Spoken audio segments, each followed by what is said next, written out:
So first thing to say is a shutdown is really a project, and like any project, you want to be able to measure the success of that project. And I think for any plant, there are a couple commonly found criteria for the success of a shutdown.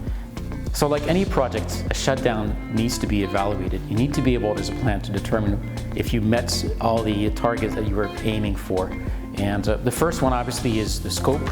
So you have a set scope for the shutdown. The first question is, have you actually been able to do all the work that you're planning to do, all the testing, all the inspection that you were required? The second question and third question would obviously be, have you been able to do that on time and on budget, bearing in mind that any delay will cost you a lot of money, and obviously you need to be as much as possible close to the initial budget.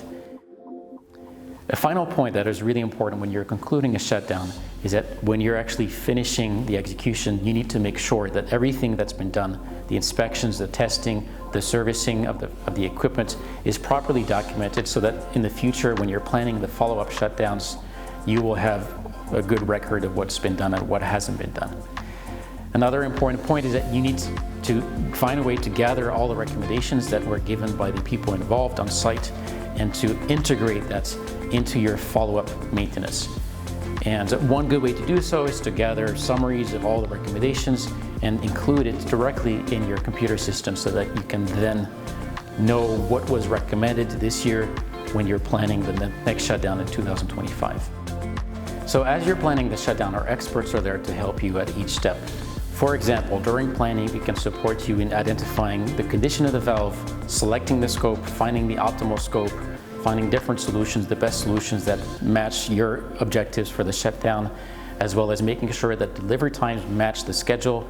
It's really important that everything be delivered on time and that there be no delays.